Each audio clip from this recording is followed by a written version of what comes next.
I am pretty sure that a video like this needs a disclaimer in the beginning. So YouTube, I do not condone any of the acts spoken on in this video by any means. And if you or somebody you know needs help, you should probably get them help. Get yourself help, but do not emulate anything spoken of in this video. This video is for educational purposes or whatever. This is just a telling of my life. And so, of course, it is going to get a little graphic. I'm going to try my best to sprinkle some sugar on it, but just know, I do not condone this. Do not try this at home. This is going to be a very weird video to do, but I want you to bear with me. Of course, this is a music channel. However, the last thing that I want is to just be music on the channel, right? I want you to know that there is a person behind the music on my channel. So, what we are doing today is speed running my life. Now, of course, a video like this can get messy very fast, and I can go off on all sorts of tangents and whatever. And so I've been procrastinating for the longest on doing this, but I'm gonna try my best to condense this and pretty much just give you the basis of each plot point, if you may. So I am Toni Vedo, born Antonio Acevedo on July 5th, 2003 on Long Island in New York. Like I said, we're speed running. So to summarize years 1 to 4 of my life, I'm gonna tell you that it was me, my mom, my biological father, and my little brother born in between there at some point. I'm 2.5 years older than him. Now, it would have been great, fantastic, if I was gifted the normal family starter pack. Unfortunately, I was gifted the garbage of my father abusing my mother. So yeah, my biological father was a piece of work, man. He was a piece of work, to say the least. Years 1 to 4 of my life would pretty much consist of him beating my mom, getting in trouble with the law. There was times where police would knock on the door. I answered one time. I was like 4 years old. They're like, "Hey kid, your dad's home." I was like, "Oh yeah. Oh yeah, mom, what's going on?" "Oh, go make sure your brother's okay." I'll go watch my brother. So yeah, basically to sum it up, years 1 to 4 of my life, my dad was the bad guy. The fourth year of my what? The fourth year of my life would end with my mom gaining the courage to leave my abusive father to prevent that from progressing into the family dynamic any farther. Very proud of her. And so she took me and my little brother, and we moved in with my grandma and my grandpa and my uncle. And so years 5 through 8 of my life, I would be attending public elementary school. And because of the things that I've already seen at such a young age, that would cause me to stand out from the normal kids. So I was a bit of a problem child. A lot of a problem child. I would constantly just be crashing out, whether that was toward myself or to those around me. I had a really big problem.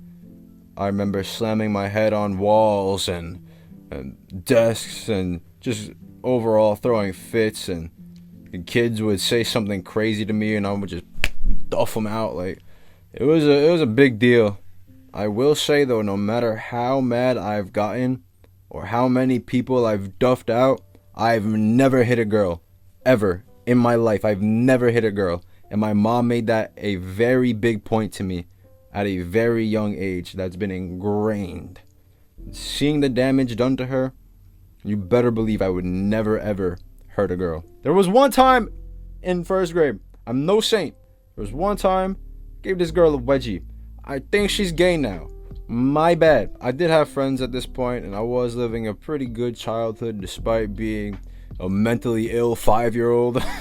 I'm not even throwing mentally ill out there as a buzzword. You know, this is not for the culture, guys. I do this. I was in therapy at 4 years old up until 8 years old. Whatever. I don't want to go on a tangent. So after 3rd grade, once I turned 9 years old, my mom gets remarried to a new man. What was that? We called the new man Pops because we got respect for the man. W Pops, W Mans. So my mom and my pops, they worked really hard and they got us an apartment in Whitestone, Queens. Very nice neighborhood. Which would also mean though that me and my little brother would have to start school somewhere fresh. Of course it is a milestone when you get your own place, and I am very proud of my mom and my pop for making that happen for us. But it is very difficult on the kids, being me and my brother, when you have to move again, start a new life at a new school. But yeah, from ages 9 to 11 I would be attending school in Queens. I did make a lot of friends, and I think overall I did have a very good time in that little moment of my life. Though towards the end things got really messy. I would end up becoming like a D1 crash out of an 11-year-old, and I would just be getting into fights a lot at school. I would get a lot of in-school suspensions. Yeah, I was just overall becoming an absolute menace to society. There was one time I slammed this kid's head into like the trunk of a car, and he had to call for his dad. But he was like the one who threw my glasses on the ground first, so even his dad was like, yo, what are you doing? I'm like, bro. No, if you ever see this. Remember I said I have a W Pops now. W Pops, he would introduce the concept of discipline. And so, better believe I got the whoopings, okay? And now, me being mentally ill, I don't know how to handle those whoopings, and they definitely weren't gonna fix me. And so, one moment, when I was 11 years old, I went to the kitchen after getting disciplined. And I'm not gonna say the word on YouTube, but that's when I would pick up a sharp object and use it out of its proper context on myself. We're gonna call it meal prep. Meal prep. So I meal prepped myself for the first time at 11 years old. Now at 12 years old, I think my family would realize that maybe we bit off a little more than we can chew living in Queens. And so we moved back in with my grandma and my grandpa. My uncle was already gone at that point, starting his own life. So now at 12 years old, I'm back living in my grandma's house, and my grandpa, my mom, my pop, and my little brother. I can see how the storytelling here can get a little bit confusing if you're not following along, but try to follow along. So now that we've moved back in with my grandparents, that means I'm going to be attending the school that I attended from 5 to 8. So that means I was gone for a couple of years because I was in Queens, right? Now I get to see all of those old faces that I left, and I get to see all of my old friends again. And it was really nostalgic. It was really cool. People were glad to see me again. They're like, wow, he's back. Wow. Being 12 years old was peak. It went, no, quite literally. My life hasn't gotten any better. For real though, I will meet a lot of characters during this time frame of my life, and I would start creating. And so I would make really bad YouTube videos. I would start creating really bad music around this time. I was the butt of a lot of jokes because everything that I did kind of sucked. But it was only because I sucked at doing this stuff for so long that I have at least a little bit of an understanding on how to do it now. I stopped being so much of a crash out, and instead of getting into real fights, I would play fight with my friends a lot, and we would just spar with boxing gloves and try out all this ninja stuff just for the sake of it. And it was really fun. Like, we would all gather around the park, and we would have, like, I don't know if you've ever watched Naruto, but the best way I could explain it is we had our little Chunin exams moment, and that was hype. That was peak childhood, bro. I can't lie, bro. I won, by the way, for the record. I won. I only lost one fight, actually, and bro was kicking with Tim's on. I was still blocking him, shit. But it was chill. It was calm. It was organized. You know, I dapped bro up after that. I was cool with him and his homies. They saw it all go down. I was like, okay, I'm rocking with this. Yeah. And I don't fight anymore. But if I did have to get in a fight again, I'm not losing. Because if I am going to lose, I'm pulling out a weapon. Anyway, at 12 years old, I would be going ham with my meal prep. I would be meal prepping myself a lot at 12 years old.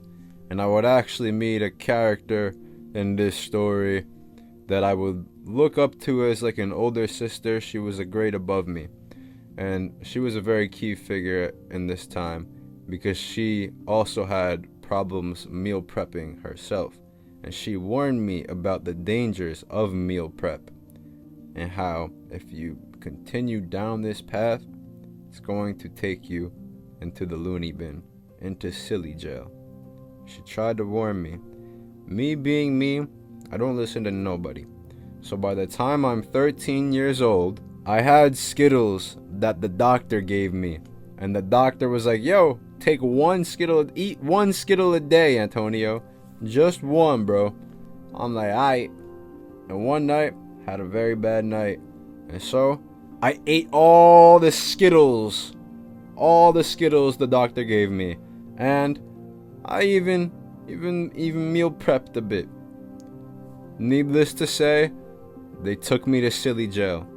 And that was the first time I went to silly jail at 13 years old. This is where the storytelling can get really super duper messy, but I'm going to try my very best to explain this. I think it was late May when I got out of silly jail, so the school year was ending. And so I was getting ready to transition from middle school to high school, actually. I'm 13. Stay with me now. Once I got out of silly jail, there is a key figure that's going to be introduced to my story. And this figure, I don't know if we're going to give anybody names in this.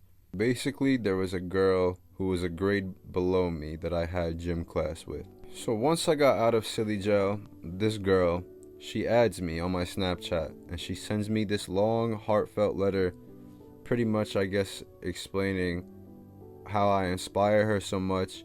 And she opens up to me about her own struggles with meal prep. I hate saying meal prep, but I don't want YouTube to like flag me. But she tells me about her struggles with that and other things going on at home, and she really opened up to me, and I was there for her, and I tried to be a light and shed positivity on her situation and just try to really like lift her up, and it was really genuine. And I had this light. I did have a light at some point before I went out. So I would end up getting involved with this girl romantically. Like, we were just kids, but it would be disingenuous to say that there wasn't any significance in that relationship, to say the least. But yeah, the poor girl didn't know what she was getting herself into because she just caught me fresh out my first hospitalization. And there was only going to be so many more from there. So about a month or two later, I ended up crashing out really bad. And I had meal prepped myself again so bad that it needed stitches. And so they put me back in the loony bin. And they kept me there until I turned 14 years old on my birthday that year. So I got out, hung out with some friends and with my new girlfriend now. And then, guess what? We moved again. So now I'm living with my mom, my pop, my little brother, and that's it. It's just us four. And now I have to start high school in a new school again. That's amazing, isn't it? You love to see that. So my life at this new high school would not last very long. It would last probably about a month, to be honest. But within that month, I made a couple friends. And one of those friends I made, actually, he had some beef with some other kid. And I don't know if there was going to be a fight or something, but, you know, I had the bright idea to go and grab a kitchen knife and be like, yeah, let's go. We out. I got you if it goes south. Don't even worry. I was about to be Gordon Ramsay up in this bit. What ended up happening was my little brother snitched on me. And he told my mom that I left the house with a knife. And then my mom was like, what are you doing? And I'm like, oh, I gotta go home, guys. My bad, guys. Ma's calling. And then they were just driving around on their bikes, and I was walking home. And as I was walking home, I was literally walking down the street, meal prepping myself, walking down the street, Kool-Aid all over the sidewalk. Insane. And I got home covered in Kool-Aid. That's when silly jail was called on me again, and I was put in silly jail for like a month this time, bro. And that whole time I was in silly jail, my girlfriend at the time, she was still holding it down, waiting for me. Like, she was really like, she was locked in, bro. Like, it's a level of commitment that no freaking kids should have, bro. Like, I got out in October, and by that time, all of the light that I had, it was long gone, bro. The system took it. I was actually evil. I became evil. like that ass. Like that ass. And now, here we have this girl that I once treated with so much kindness, and grace, and respect, gentleness, and love. Now here I was, objectifying this girl, using her for my own selfish desires. And here I was being unfaithful because I was a kid with some female attention that had no impulse control, and I just low-key wanted to make her jealous for whatever reason. And it was just like, it's stupid, childish things like that. It's just unnecessary. I became really bad to her, and she still stuck around hoping to find good in me again, when by that time it was already gone. It was already long gone. And then I would become even more of a menace to society. There was one time I got into a fight at my house with my pop about something, I don't know, and then he must have gotten really mad, and he was like, well, you don't like it here, then leave. And then I was like, I bet. And then I went out and I grabbed my bike from out back. We got in a little tussle. He grabbed me from behind, and I hit him with some elbows, and then we got a little scrapping, and I did come out the altercation with my bike, and I left out, and I went to go see my girlfriend. I would be hanging out with my girlfriend a lot, and I made a friend inside silly jail, actually, and we were really close friends. He was like a brother to me, and I would hang out with him and my girlfriend, and it was platonic between them, and I knew my girlfriend would never ever cheat on me, but I was just so mentally cooked and insecure that in my mind he was a threat. And so one day I lured him out. It was in the middle of a road. It was snowing out. It was freezing. I lured him out, and I beat his ass, like, in the snow, like, out on top of him. And I left him there in the cold, and that's somebody that I called a brother. And I really just think it's so crazy how bad I used to be. Christmas time comes along, and to sum up this Christmas, I'm gonna just let you know basically that it ended up with my mom telling me she doesn't want me to see my girlfriend anymore, and so I crashed out like I was the Grinch or something, and I destroyed Christmas that night. I threw the Christmas tree down. I destroyed the house in every way possible. And that's when my mom called the police. I was detained by the police, and they brought me back to the loony bin. Mind you, all of this happened within the short amount of time since my last visit from the hospital. So that means if I got out in October, dude, October, November, December, I was causing a lot of damage within 3 months. They could not let me just walk around in society free. Like, there's no way. So yeah, now this hospital visit, this loony bin visit, whatever you want to call it, it's gonna be way longer now because I've demonstrated that I cannot be safe in society. So I was there for about 2 to 3 months before I got a letter from my girlfriend where she broke up with me, saying it's too much and I'm in and out of the hospital and she can't keep doing this. Understandable. I don't blame you, and I really, really feel for that girl, that she would make the mistake of meeting me. But time would go on. That was the really messy part of the story, though. That was probably the messiest part of the story. Maybe. But now I can skip some. All you need to know is that I turned 15, I'm still in silly jail. I turned 16, I'm still in silly jail.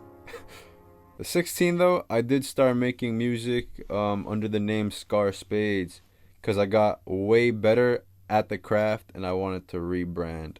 It wasn't perfect, but it was a step up, and I was starting to really cook at 16. Anything else notable? Nah. Age 17, still in silly jail. Age 18, silly jail. And then my grandpa died while I was in there too. My little brother didn't go. I guess he figured he just saw him. What's one day? He wanted to stay home and play video games. So I went back home and I felt horrible. So I wanted to make him feel horrible, because that's the kind of horrible brother I am. And so I was like, yeah, he died. You weren't there. He flipped out. We both flipped out. We started squabbling. We were both like really big at the time. Like we both got really chunky. And that kid put a pin on me for a second, man. I'm not gonna lie. I had to play a little dirty, put my finger in his eyes. Like, damn. I'm not gonna lie, he would have had that if I didn't have fingers. Alright. I have a really bad habit of telling jokes at the worst times. But yeah. And then he crashed out. He grabbed a butcher knife. That was his go-to weapon of choice. This wouldn't be the first incident, unfortunately. This failed speed run doesn't have time for all the other incidents. But yeah, he was like poking holes in my door as I was hiding behind it like it was a horror movie or something. And then he went downstairs into the basement and destroyed all of my music equipment. All of it. I lost years worth of music, even if it was garbage. That stings to this day. So imagine that. Imagine losing my grandpa, almost my life, and then all of my music. That sucked. And so after that, my visit at home was done, and I went back to silly jail because it was just the law at that point. Couldn't be home. And see, the thing about silly jail is that if you're there long enough, it's not about being silly anymore. You see, they keep you there in the name of mental health, but at that point, it's purely for academics. And they just don't want you to go to school at public school anymore. So they keep you there, and you go to school, and you learn nothing. That's why I'm not very smart. I graduate at 18 and turn 19 that summer. And that was when life opened up for me in the worst fucking way possible. Bring me back to silly jail. To sum up my life as a 19-year-old, it was really rough because I had to now adjust from being a professional mental patient to now trying to function in society on my own without any type of support or help. Because these places really do just throw you back out into the wild and just say, whatever, go get him, tiger. So now, here I am at 19 years old, and I'm bouncing from job to job, and I'm like, yo, there's no way that I can do this, like, human stuff. Like, how can I possibly function in society? I'm just quitting jobs left and right. Then I became really discouraged with my music, and I quit music as Scar Spades. I put the whole name down, and that was like my identity was like wrapped up in that. So that was huge, and I just lost all sense of purpose, and I was really ready to give up, and I wanted to just kind of forever sleep, you know. And then sometime around Christmas, New Year, I ended up finding this random video in my algorithm about an urgent message from God. And at the time, I was in like the middle of a psychosis from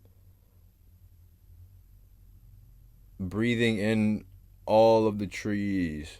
YouTube. Breathing in all of the trees. I was breathing in a lot of trees while also taking Skittles that the doctor gave me. So I was going a little cuckoo. And so finding a video that happens to be a message from God trying to point me in the right direction is very believable. It's very believable. And so I took that and I ran with it.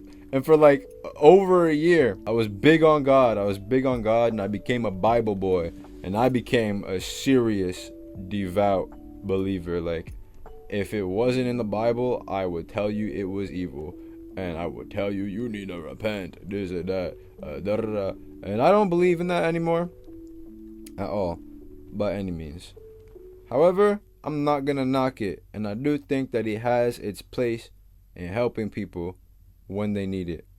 But for me personally, I grew out of those shoes, and that's just how it goes, man. I would maintain a pretty steady job, and I would continue going to church, I guess trying to spread the good word of the Lord, man. And I really, really, really believed it with all of my heart, dude. And I just wanted everybody to just come to God, and that was my whole objective for a year. And it did give me a sense of purpose for sure. I even started making music again, but it was in the name of God, and it was under my name Jen Psalm that I had made up for some time, where I was just singing about the good news. And very interesting lore, I know, very interesting. There were a lot of things that happened around that time that I guess kind of steered me away from the church. And not all of it had to do with the church, though a good amount of it does. I will tell you one key factor of my life that was really troublesome for me. So around the time I was working at my steady job that I had while I was in church, there was a girl there. And this girl, it's very insignificant in the grand scheme of things, but it's kind of not.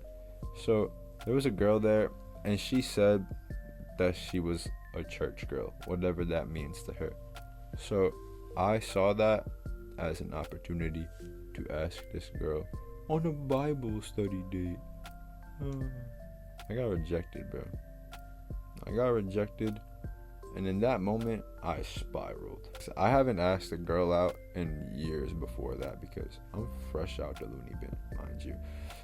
When that happened, I'm like, yo, what is wrong with me? Like, why would she say no to me? What is wrong with me? I have to fix myself. Whatever is wrong with me, I gotta fix it. I used to be a really big yapper.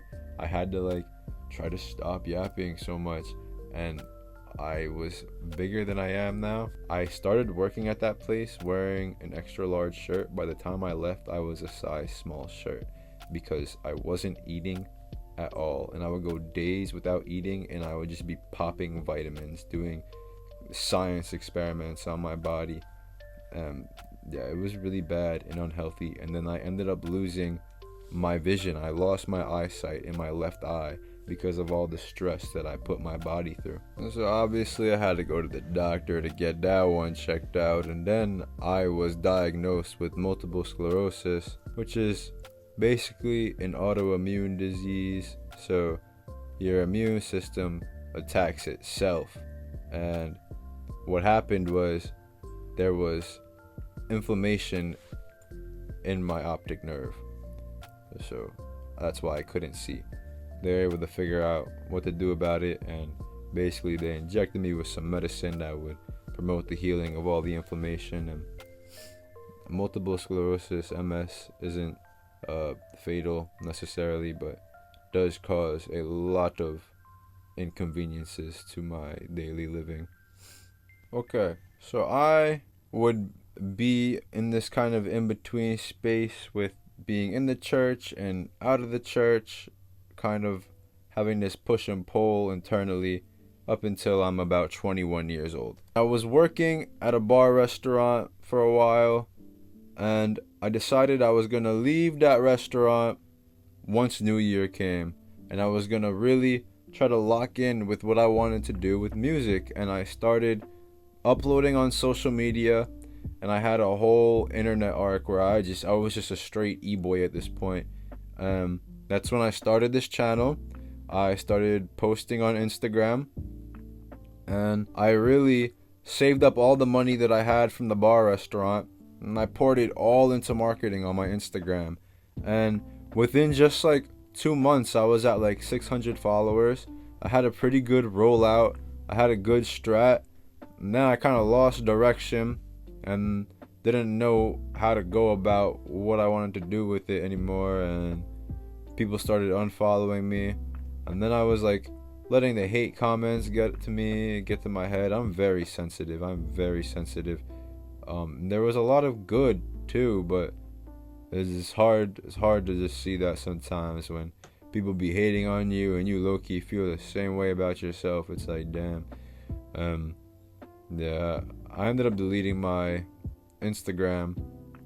So it was like, imagine pouring all of that money into building up your Instagram just to get so depressed you end up deleting it, effectively wasting all of the money.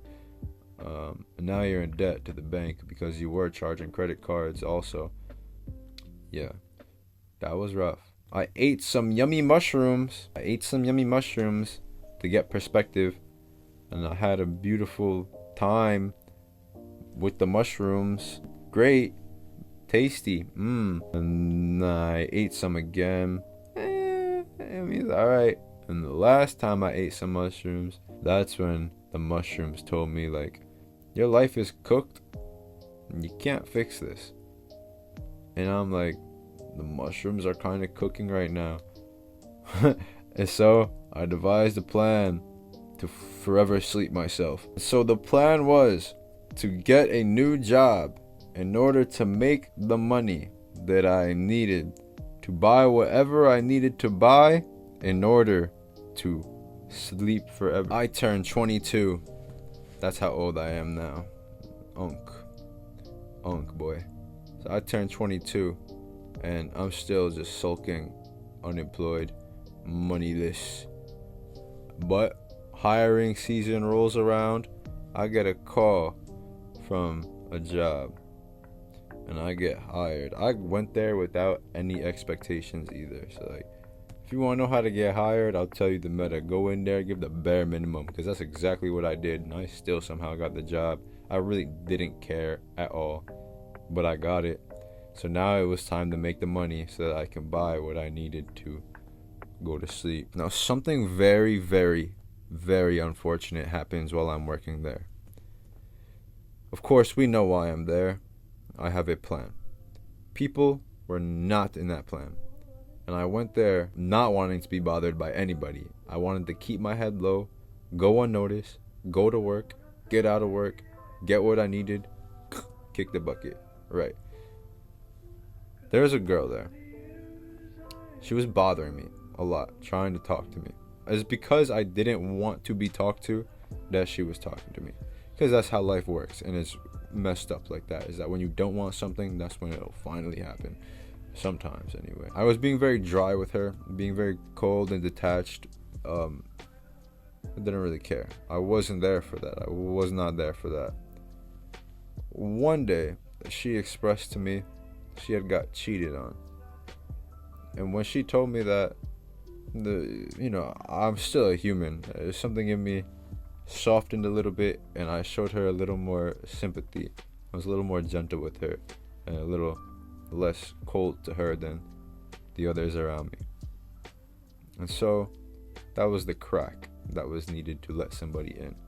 And ultimately, I let this girl in, and that was very conflicting for me. Because then we got pretty close, pretty fast. And then I was in this push and pull situation yet again, where it was, I really don't want to be here. Do I still go through with this plan, or do I try to stick it out for this girl and live for her? Because I don't want to live for me anyway. I feel like both of these answers are very grim, and neither of these answers are fair to put on anybody.